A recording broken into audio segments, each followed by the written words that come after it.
ये सच है कि मौत बताकर नहीं आती, लेकिन ये भी सच है कि भारत की सड़कों पर लोग अपनी मौत को खुद बुलावा देते हुए चलते हैं और इसीलिए बेमौत मारे जाने वाले भारतीयों में सबसे ज्यादा लोग सड़क हादसों में ही मरते हैं। ये वो कड़वा सच है जिससे मुंह नहीं चुराया जा सकता। आंकड़े भी इसी की गवाही देते हैं। नेशनल क्राइम रिकॉर्ड्स ब्यूरो की एक नई रिपोर्ट के मुताबिक वर्ष 2015 में भारत में कुल मिलाकर 4,64,674 सड़क दुर्घटनाएं हुई थी, जिनमें 1,48,707 लोगों की मौत हुई। एनसीआरबी के मुताबिक वर्ष 2015 में हर घंटे करीब 53 सड़क दुर्घटनाएं हुई और हर घंटे 17 लोगों की जान इन सड़क दुर्घटनाओं में गई। भारत में सड़क दुर्घटनाओं को मौतों की 10वीं सबसे बड़ी वजह माना जाता है। वर्ल्ड हेल्थ ऑर्गेनाइजेशन यानी WHO की एक नई रिपोर्ट के मुताबिक अगर दुनिया के सभी देशों ने सड़क दुर्घटनाएं रोकने के लिए जरूरी कदम नहीं उठाए तो वर्ष 2030 तक ट्रैफिक पूरी दुनिया में लोगों की मौत की 7वीं सबसे बड़ी वजह बन जाएगा। इस विश्लेषण की शुरुआत करने से पहले मैं आपको हैदराबाद और दिल्ली से आई दो ताजा तस्वीरें दिखाना चाहता हूं। पहली तस्वीर हैदराबाद से हमारे पास आई है। यह तस्वीर बहुत खौफनाक है। आप देख सकते हैं कैसे सड़क पार कर रहे एक व्यक्ति को एक ऑटो रिक्शा टक्कर मार देता है। यह टक्कर इतनी जबरदस्त थी कि 45 साल के इस व्यक्ति की मौके पर ही मौत हो गई। यह ऑटो रिक्शा इतनी तेज स्पीड में था कि टक्कर से पहले उसका आगे का हिस्सा हवा में उड़ गया। दरअसल इस हादसे से कुछ सेकंड पहले ही ऑटो रिक्शा का आगे का टायर टूट कर अलग हो गया था, जिसके बाद इसका नियंत्रण बिगड़ गया और ऑटो रिक्शा सड़क को पार करने वाले व्यक्ति से जाकर टकरा गया। ये ऑटो सभी तरह के नियमों को तोड़ रहा था क्योंकि इसमें तय सीमा से ज्यादा लोग बैठे थे। ऑटो रिक्शा की स्पीड तय सीमा से कहीं ज्यादा थी और हादसे के वक्त ऑटो रिक्शा ड्राइवर के पास उसका ड्राइविंग लाइसेंस भी नहीं था। आप सोचिए, हर वो नियम जिसका पालन होना चाहिए, ये ऑटो रिक्शा हर उस नियम को तोड़ रहा था।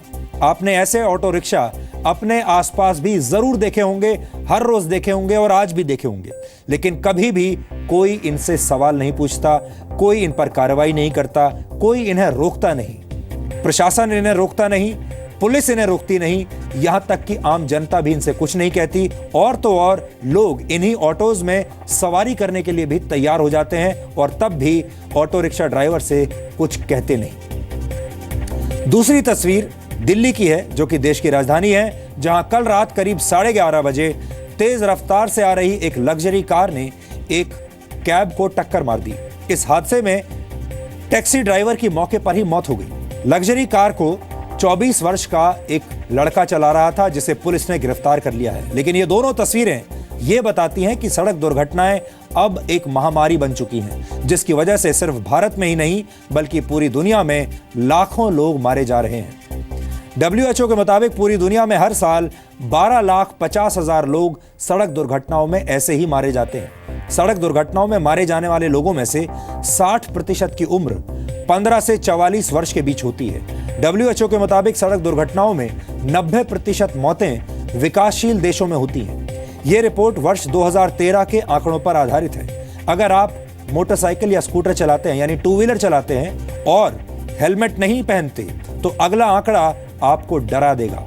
इस रिपोर्ट के मुताबिक सड़क दुर्घटनाओं में मरने वाले लोगों में 23% बाइक या स्कूटर चलाने वाले लोग होते हैं। दूसरे नंबर पर पैदल चलने वाले लोग हैं।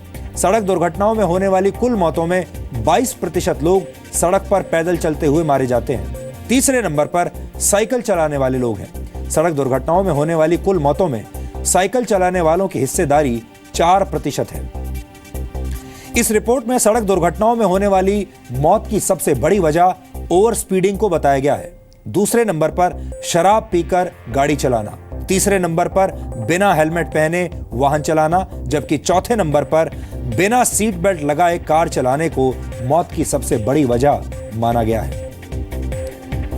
भारत में कुल मिलाकर 25 करोड़ वाहन हैं और हर साल लगभग 1.5 लाख लोग सड़क दुर्घटनाओं में मारे जाते हैं। इसके बाद भी हमारे देश में सड़क दुर्घटनाओं को बहुत हल्के में लिया जाता है। आपने अक्सर यह भी नोट किया होगा, जब भी कोई व्यक्ति सड़क दुर्घटना में मारा जाता है, लोग सिर्फ इतना कहकर आगे चले जाते हैं कि शायद इसकी किस्मत खराब थी, इसकी किस्मत में ऐसा ही लिखा था। लेकिन हमें इन खबरों को छोटा समझने की भूल बिल्कुल नहीं करनी चाहिए, क्योंकि सड़क दुर्घटनाएं कभी भी और किसी के भी साथ हो सकती हैं। आप किस्मत वाले हैं कि आज शाम आप सही सलामत घर पहुंच गए और आपके परिवार के दूसरे सदस्य भी घर पहुंच गए, लेकिन हो सकता है कल ऐसा ना हो और इन दुर्घटनाओं में एक ही झटके में कई बार पूरा की पूरा परिवार भी बर्बाद हो जाता है। और हमने ये भी देखा है कि अक्सर ऐसे हादसों की सबसे बड़ी वजह होती है ट्रैफिक नियमों का उल्लंघन करना। आंकड़े ये साबित करते हैं कि भारत में सड़कों पर हर वर्ष लाखों लोग बेमौत मारे जा रहे हैं और आंकड़े कभी झूठ नहीं बोलते। इसलिए अब देश को रोड एक्सीडेंट्स की मार से आजाद होना होगा और यह तभी संभव है जब समाज और सिस्टम अपनी जिम्मेदारी को गंभीरता से निभाए। लापरवाही की वजह से होने वाले सड़क दुर्घटनाएं एक तरह का पाप है और हमें लगता है कि हमारा सिस्टम भी इस पाप में उतना ही भागीदार है। हमारे देश में बड़ी संख्या में ऐसे लोग हैं जो ट्रैफिक नियमों से अनजान हैं और ऐसे लोग रिश्वत के सहारे ड्राइविंग लाइसेंस हासिल कर लेते हैं और बाद में सड़क दुर्घटनाओं की वजह बनते हैं। ऐसे हालात में सिस्टम को अपने ढीले रवैये को बदलना होगा और लोगों को ट्रैफिक नियमों का पालन करने के लिए बाध्य करना होगा।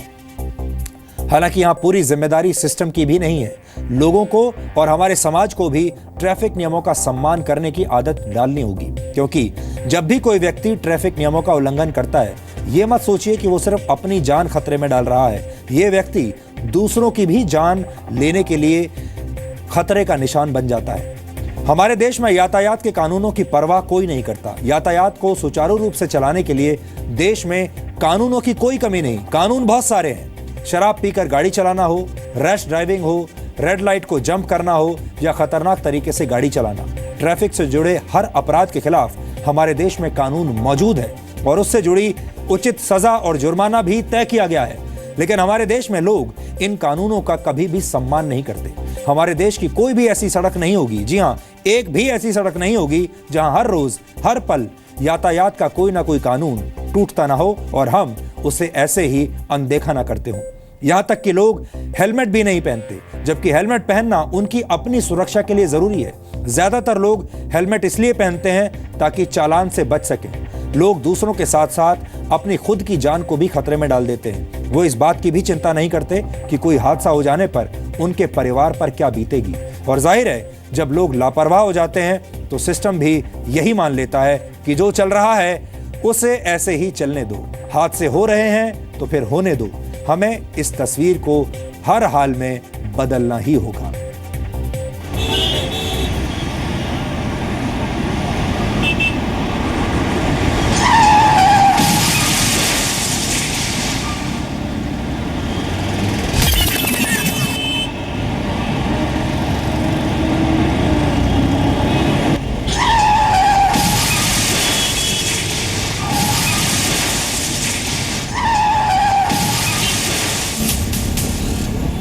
सड़क दुर्घटनाओं की ये तस्वीरें देखकर भारत के लोग सड़क पर चलने का सलीका क्यों नहीं सीखते? मौत की इन तस्वीरों को देखकर भारत के वाहन चालक वाहन चलाने का सही तरीका क्यों नहीं सीखते?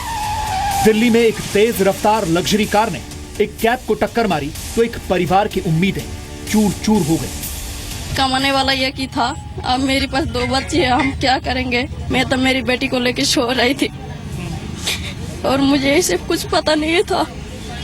टैक्सी का ड्राइवर को हॉस्पिटल में एडमिट किया गया। हॉस्पिटल में वो ब्रॉड डेड घोषित किया गया उसको। और जो BMW कार जो ऑफेंडिंग व्हीकल है जो पीछे से उसको टक्कर मारा था, उसके गाड़ी का नंबर से उसके ओनर का ट्रेस करके हमें ये मिला कि उनका बेटा शोएब कोहली 24 साल का, वो गाड़ी को कल ड्राइव कर रहा था, जिससे ये एक्सीडेंट हुआ है।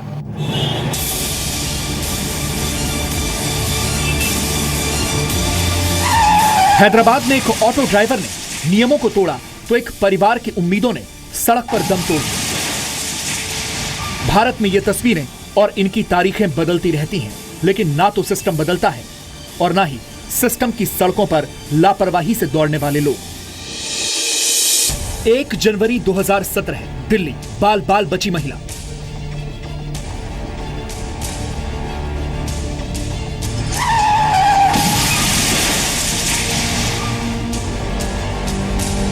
चार अप्रैल 2016 है, दिल्ली। 32 साल के सिद्धार्थ की मौत।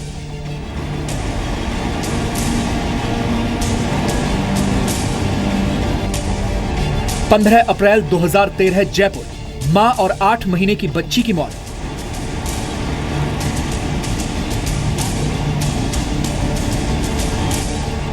9 जून 2015 मुंबई, टैक्सी में सवार 2 लोगों की मौत।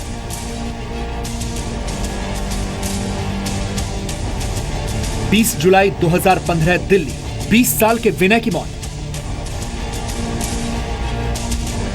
16 फरवरी 2016 बेंगलुरु, हरीश नाम के युवक की मौत। 11 अगस्त 2016, जगह दिल्ली।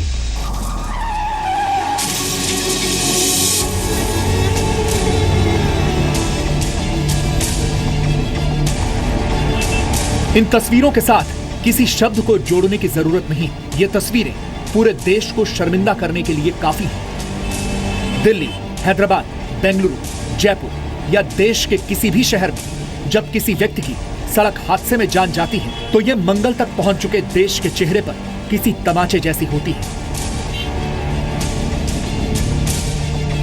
WHO के मुताबिक अगर कार की स्पीड 80 के बजाय 50 किलोमीटर प्रति घंटा हो तो जिस व्यक्ति को टक्कर लगती है उसके मरने की आशंका 20% तक कम हो जाती है। और अगर शहरों में 30 किलोमीटर प्रति घंटे की स्पीड वाले जोन्स बना दिए जाएं, तो सड़क हादसों में मरने वालों की संख्या बहुत हद तक घटाई जा सकती है।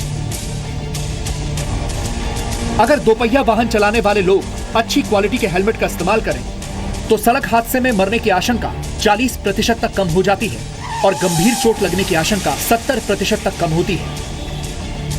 जबकि सीट बेल्ट लगाने से हादसे में मरने की आशंका 40 से 50% तक कम होती है। लेकिन भारत में इसकी परवाह कौन करता है? जो पैदल चल रहे हैं वो जल्दी में हैं, जो कार चला रहे हैं वो रफ्तार से हारे हुए हैं, जो मोटरसाइकिल पर हैं उनके सिर पर हेलमेट की जगह जल्दी पहुंचने का जुनून सवार है, जो लोग साइकिल पर हैं वो सिस्टम के ट्रैक से उतर जाने की वजह से रौंदे जा रहे हैं।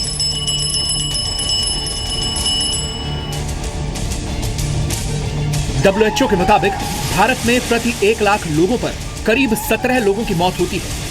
तेजी से बढ़ती अर्थव्यवस्थाओं में भारत की ट्रैफिक मृत्यु दर सबसे कम है।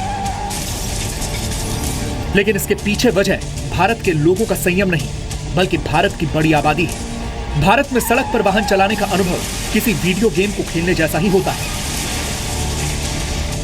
लेकिन रफ्तार से खेलना अक्सर भारत के लोगों पर भारी पड़ता है। यानी भारत में सिस्टम के ब्रेक फेल है, लोगों को हदों वाला हैंड ब्रेक लगाना नहीं आता, लापरवाही भरे हाथों में जिंदगी का स्टीयरिंग है और विंडस्क्रीन से झांकती हुई मौत है।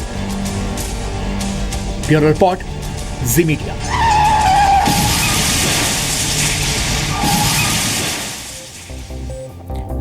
अब सवाल यह है कि आखिर आप इन हादसों को रोकने के लिए क्या कर सकते हैं, अपनी जिम्मेदारी कैसे निभा सकते हैं। जब भी आप किसी को यातायात के नियमों का उल्लंघन करते हुए देखते हैं, क्या आप उसे कभी भी रोकने की कोशिश करते हैं? क्या आप उस व्यक्ति के खिलाफ कोई रिपोर्ट दर्ज कराते हैं? क्या आप इसे रिपोर्ट करते हैं? क्या आप नियम तोड़ने वाले वाहनों की तस्वीर लेकर उसे सोशल मीडिया पर शेयर करते हैं? आप में से बहुत सारे लोगों का जवाब होगा नहीं। और ये जवाब ही ये बताता है कि ना तो हम खुद नियमों का पालन करना चाहते हैं और ना ही नियमों का उल्लंघन करने वालों के खिलाफ कोई सख्त कदम उठाना चाहते हैं। अगर आप वाहन चलाते हैं और शान के साथ नियमों का उल्लंघन करते हैं तो जरा खुद के अंदर झांक कर देखिए। सड़क पर आपका व्यवहार आपके संस्कारों की तरफ इशारा करता है। ये हरकतें बताती हैं कि आपकी शिक्षा का स्तर क्या है। वाहनों को तेज रफ्तार से चलाकर शेखी बघारना ये दिखाता है कि आपकी परवरिश कैसे की गई है। ये सवाल उन माता पिता से भी है जो अपने बच्चों के हाथों में तेज रफ्तार वाहनों की चाबी सौंप देते हैं। ऐसे माँ बाप को भी ये समझना चाहिए कि अपने नाबालिग बच्चों को वाहनों की चाबियां सौंपकर वो समाज की भलाई नहीं कर रहे, बल्कि वो समाज के खिलाफ काम कर रहे हैं। इसलिए अगर आप किसी को सड़क पर नियम तोड़ते हुए देखें तो डरे नहीं, आगे आएं, उस व्यक्ति को रोकने की कोशिश कर सकते हैं आप। अगर वो ना माने तो अपने मोबाइल फोन के कैमरे से उसके वाहन की तस्वीर लेकर उसे संबंधित अधिकारियों के साथ शेयर कर सकते हैं। ट्रैफिक पुलिस के अधिकारियों को आप टैग कर सकते हैं, स्थानीय प्रशासन को आप टैग कर सकते हैं और जब तक कार्रवाई ना हो उनसे सवाल भी पूछते रहें। हमें अपने समाज में उन खलनायकों को ढूंढना होगा जो नियमों का पालन नहीं करना चाहते। हम ऐसे खलनायकों को हमें शर्मिंदा करना होगा, उन्हें सजा दिलवानी होगी और ऐसी मिसाल पेश करनी होगी कि फिर कोई कभी सड़कों पर नियमों को तोड़ता हुआ दिखाई न दे। सरकार चाहे तो इसमें टेक्नोलॉजी का इस्तेमाल कर सकती है। सरकार को देश की तमाम बड़ी सड़कों की निगरानी के लिए सीसीटीवी कैमरे लगाने चाहिए। दुनिया के तमाम देशों में ये काम पहले से ही हो रहे हैं, बल्कि हम तो ये चाहते हैं कि आप सब लोग इतने जागरूक हो जाइए कि हमारे देश में जितने भी नेता हैं, जितने भी राजनीतिक दल हैं, जो जब चुनाव लड़ते हैं तो वो अपने मैनिफेस्टो में, अपने चुनावी घोषणा पत्र में इस बात को जरूर डालें कि वो आपके शहर में ट्रैफिक की व्यवस्था को ठीक करेंगे। वो आपके शहर में यातायात के नियम तोड़ने वाले लोगों के खिलाफ कोई कार्रवाई करेंगे और ऐसी टेक्नोलॉजी लेकर आएंगे कि आपके शहर में यातायात सुचारू रूप से चलता रहे। इतना दबाव आपको अपने नेताओं पर, अपने विधायकों पर, अपने सांसदों पर और अपनी सरकार पर डालना ही होगा।